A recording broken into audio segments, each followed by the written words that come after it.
تحت شعور کے اندر یہ وعدہ موجود ہے۔ اس کا یقین ہمیں ایسے ہے جیسے ہمارے ماں باپ ہمیں کہتے ہیں کہ بچپن میں تم یہ کرتی تھی وہ کرتی تھی، تو ہم فوراً مان لیتے ہیں کہ ہمارے ماں باپ نے کہا تو سچ ہی کہا ہے۔ تو کیا اللہ جو کہہ رہا وہ غلط بات ہو سکتی ہے؟ اللہ نے بتا دیا کہ میں نے تم سے وعدہ لیا، اور ہم سب نے اس وعدے کو اللہ سے کیا ہے۔ ہم اللہ کو یہ وعدہ دے کے آئے ہیں کہ اللہ ہم صرف آپ ہی کو اپنا رب مانتے ہیں اور آپ کی اطاعت کریں گے۔ پھر اس کے بعد دوسرا وعدہ جو لیا گیا، ہر انسان سے لیا جاتا ہے جب وہ دنیا میں آ کر کلمہ پڑھتا ہے، اللہ کی وحدانیت ڈکلیئر کر دیتا ہے، اور پھر اس کی جو اطاعت ہے وہ ہم سب پر فرض ہو جاتی ہے جب ہم لا الہ الا اللہ پڑھ لیتے ہیں، تو پھر اللہ کی اطاعت ہم سب پر فرض ہو جاتی ہے۔ اور لا الہ الا اللہ پڑھنے سے دو طرح کے حقوق ہم سب کے اوپر، دو طرح کے فرائض ہم سب کے اوپر واجب ہو جاتے ہیں۔ کون سے فرائض ہیں یہ؟ ایک اللہ کے حقوق کا فرض ہے اور ایک لوگوں کے حقوق کا فرض ہے، یہ ہم سب کے اوپر فرض ہیں۔ وہ لوگ جو حقوق العباد پورے نہ کریں وہ پھر زمین میں فساد برپا کرنے کا باعث بنتے ہیں، اور یہی لوگ ہوتے ہیں جو کہ نقصان اٹھانے والے ہیں۔ ساتھ ہی آگے بتایا گیا کہ یقطعون ما امر اللہ، جو اللہ نے حکم دیا ہے اس کو کاٹتے ہیں۔ کس چیز کا حکم دیا اللہ نے؟ کہ جو اللہ سے وعدہ کیا اس کو پورا کریں گے، اور جو لوگوں سے وعدے کرتے ہیں، لوگوں سے رشتوں میں جڑ کے ہمارا ایک وعدے ہوتے ہیں ان سے، تو معاملات جو لوگوں کے ساتھ ہم نے نبھانے ہیں ان کو ہم نے پورا کرنے کی کوشش کرنی ہے، اور جو ان کو توڑتے ہیں دراصل وہی لوگ ہوتے ہیں جو زمین میں فساد برپا کرتے ہیں، اور یہی لوگ خسارہ پانے والے بھی ہیں۔ اچھا، اس سے ایک اور وعدہ بھی مراد لیا گیا۔ اس آیت میں جو وعدے کا حکم دیا گیا، وعدے کا ذکر کیا گیا، یہ ہر رسول اپنی قوم سے جو کرتا رہا کہ وہ صرف ایک اللہ کو خالق اور مالک مان کر اس کی اطاعت کریں گے، تو کلمہ پڑھ کر اللہ اور اس کے رسول کی اطاعت کا اقرار بھی دراصل ایک وعدہ ہے، اور جو لوگ اللہ کی یا رسول کی نافرمانی کرتے ہیں وہ اس وعدے کو توڑتے ہیں۔ اور پھر اس کے علاوہ یہ بھی وعدہ ہے ہمارا کہ ہم مسلمان ہیں تو پھر ہم نے کیا کرنا ہے؟ قرآن کو پڑھنا ہے، قرآن کو سمجھنا ہے، احادیث مبارکہ کو سمجھنا ہے، سنتوں پر عمل کرنے کی کوشش کرنی ہے۔ یہ قرآن اور حدیث کا پڑھنا سیکھنا میرے اور آپ پر فرض ہے، یہ فرض عین ہے، یہ لازم ہے، اس کے بارے میں ہم سے جواب دہی ہونی ہے۔ اور جو لوگ اس وعدے کو توڑیں گے، اللہ فرما رہا ہے پھر وہ وہی لوگ ہوں گے جو کہ دنیا میں فساد برپا کرتے ہیں، زمین میں فساد برپا کرتے ہیں، اور یہی لوگ دراصل نقصان اٹھانے والے ہیں۔ اب یہ یہاں پہ جو آیت کا اگلا حصہ ہے نا، اس میں فاسقوں کی دوسری نشانی بتائی گئی ہے۔ پہلی خصلت ہم نے پڑھا کہ وہ وعدوں کو پورا نہیں کرتے، اور دوسری خصلت یہاں پہ بتائی جا رہی ہے کہ وہ اس کو کاٹتے ہیں جس کو جوڑنے کا حکم اللہ نے دیا ہے۔ جیسے کہ ابھی میں نے بات کی حقوق اللہ اور حقوق العباد کی بات کے صلہ رحمی کا حکم دیا اللہ تعالیٰ نے، لیکن فاسق قطع رحمی کرتا ہے اور چھوٹی چھوٹی چیزوں کے لیے اپنے بہن بھائیوں سے تعلقات کو ختم کر لیتا ہے۔ اور جبکہ حضرت ابو ہریرہ فرماتے ہیں، مروی ہیں، حدیث مبارکہ ہے کہ آپ صلی اللہ علیہ وسلم نے فرمایا جب اللہ سبحانہ وتعالیٰ نے ساری مخلوق تخلیق فرما دی تو رحم کھڑا ہو گیا اور اللہ سے کہنے لگا کہ میں اس بات سے تیری پناہ چاہتا ہوں کہ لوگ مجھے کاٹ دیں گے، یعنی قرابت کا خیال نہیں رکھیں گے۔ اللہ تعالیٰ نے فرمایا کیا یہ تیرے لیے کافی نہیں کہ جو تجھے جوڑے گا میں بھی اسے جوڑوں گا، اور جو تجھے قطع کرے گا میں بھی اسے قطع کروں گا۔ رحم کہنے لگا پروردگار میں اس پر راضی ہوں۔ اللہ نے فرمایا ایسا ہی ہوگا۔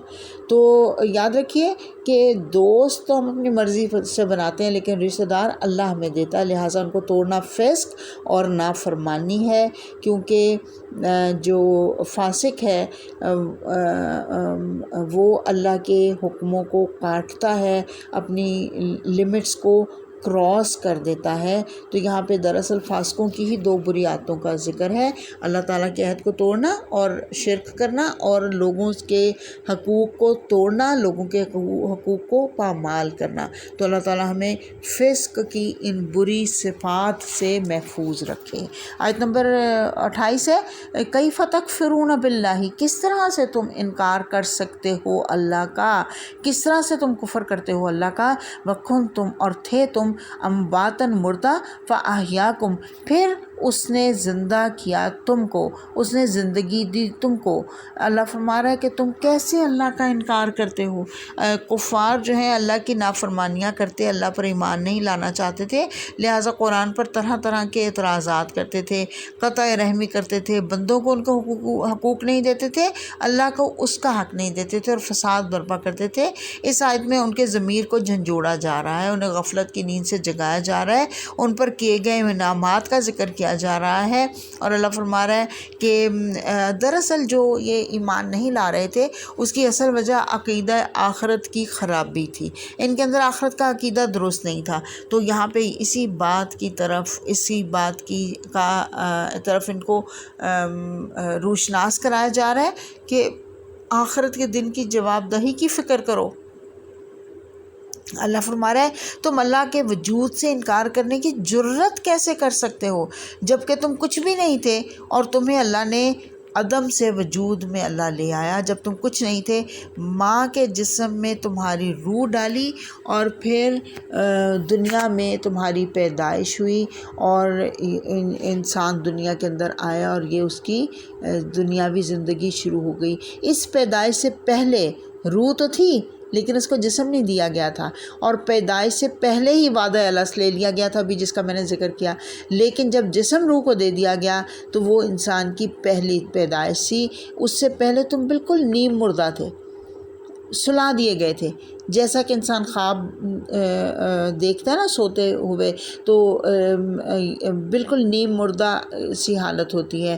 تو پیدائش سے پہلے بھی انسان کی حالت انسان حالت موت میں ہوتا ہے، اور پھر اللہ فرما رہا ہے فاحیاکم، پھر اس نے تم کو زندگی دی، یعنی تم ماں کے پیٹ سے پیدا کیے گئے، پھر ثم یمیتکم، پھر تمہیں دوسری موت دے دی جائے گی۔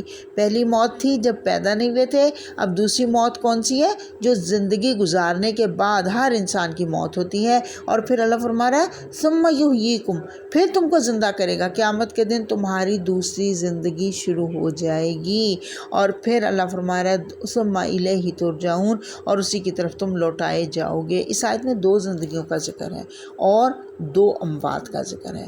دنیا میں پیدا ہونا پہلی زندگی، اور پیدا ہونے سے پہلے کی حالت پہلی موت، اور پہلی زندگی ماں کے پیٹ سے نکل کر موت تک، جو دنیا میں ہماری موت ہوگی جب بھی اس وقت تک، پھر دنیا میں موت آ جائے گی جو دوسری موت ہوگی، پھر آخرت کی زندگی دوسری زندگی ہوگی۔ اور سورہ الغافر کے اندر بھی آیت نمبر 11 میں اللہ تعالیٰ نے یہی ذکر کیا کہ بندہ کہے گا کہ اے ہمارے رب، تو نے ہمیں 2 دفعہ زندہ کیا اور تو نے ہمیں 2 دفعہ موت دی۔ تو دنیا کی پہلی پیدائش سے پہلے اور موت کے بعد قبر کی زندگی میں کچھ نہ کچھ رمق اور اثرات موجود ہوتے ہیں، لیکن غالب اثرات جو ہوتے ہیں وہ موت کے ہوتے ہیں، اسی لیے اسے موت قرار دیا گیا، یعنی پہلی موت کے وقت وعدہ الست دیا گیا تھا۔ یہ اب میں نے جیسے ابھی ذکر کیا وہ ہمیں یاد نہیں ہے، لیکن ہمارے تحت الشعور میں موجود ہے، اور اسی کی وجہ سے، اسی موجودگی کی وجہ سے جو کفار ایمان لاتے ہیں وہ یہی وجہ ہوتی ہے کہ ان کے اندر اللہ کی وحدانیت کا پیغام موجود ہے، اس لیے وہ اللہ کو جو اپنے اندر اپنے سیلف کو ڈیولپ کر لیتا ہے اس کو پھر یہ روشنی نظر آ جاتی ہے اور وہ اسلام قبول کر لیتا ہے۔ اور پھر میں نے کہا کہ تھوڑا تھوڑا شعور ہوتا ہے اس کا، لیکن پوری طرح ہمیں اچھی طرح سے وہ یاد نہیں ہے۔ بالکل ایسے ہی جو قبر کی زندگی ہے، قبر میں عذاب بھی ہوگا، قبر میں آسائش بھی دی جائے گی، قبر میں جواب دہی بھی ہوگی۔ یہ حالت بھی خواب کی طرح سے ہے، کیونکہ جو خواب کی حالت ہے وہ بھی موت کی طرح ہی ہوتی ہے نا، اسی لیے نیند کو حدیث میں موت کی بہن قرار دیا گیا ہے۔ اور سوتے وقت ہم دعا پڑھتے ہیں اللہم باسمک اموت و احیا، اور اللہ تعالیٰ قرآن پاک میں فرماتا ہے الذی خلق الموت والحیات لیبلوکم، یعنی اس نے موت اور زندگی دونوں کو پیدا کیا تاکہ تم کو آزمائے کہ تم میں سے کون اچھا عمل کرتا ہے۔ تو اللہ کو راضی کرنے کے لیے ہمیں اچھے عمل کرنے ہوں گے، اور کیونکہ آیت کے آخر میں اللہ فرما رہا ہے ثم الیہ ترجعون، پھر تمہیں اسی کی طرف لوٹ کر جانا ہے، اور پھر اسی نے تمہارا حساب کتاب لے لینا ہے۔ وہ عظیم ہستی پوری قدرت رکھتی ہے، تمہیں 2 زندگیاں اور 2 موتیں دینے والی ہستی پوری قدرت رکھتی ہے کہ تمہارا پورا حساب لے لے۔ پھر تم کیسے اس کا انکار کرتے ہو؟ آیت کا آغاز بہت ہی جھنجھوڑ دینے والا ہے. کیف تکفرون باللہ، کس طرح سے تم اللہ کا انکار کر سکتے ہو؟ تمہاری اوقات کیا ہے؟ وہ جس نے تمہیں یہ ساری نعمتیں دی، اور سب سے بڑی نعمت کا یہاں پہ ذکر کیا جا رہا ہے زندگی. کیوں یہ بڑی نعمت ہے؟ کیونکہ اس زندگی سے ہم نے محنت کر کے اپنے لیے آخرت کمانی ہے.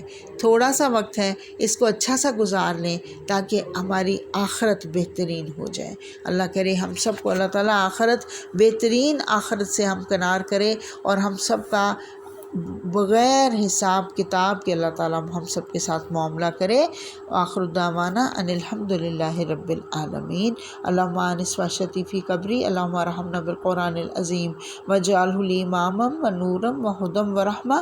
اللہم ذکرنا منہ ما نسیت وعلمنا منہ ما جہلت وارزقنا تلاوتہ آناء اللیل وآناء النہار وجعلہ لی حجۃ یا رب العالمین.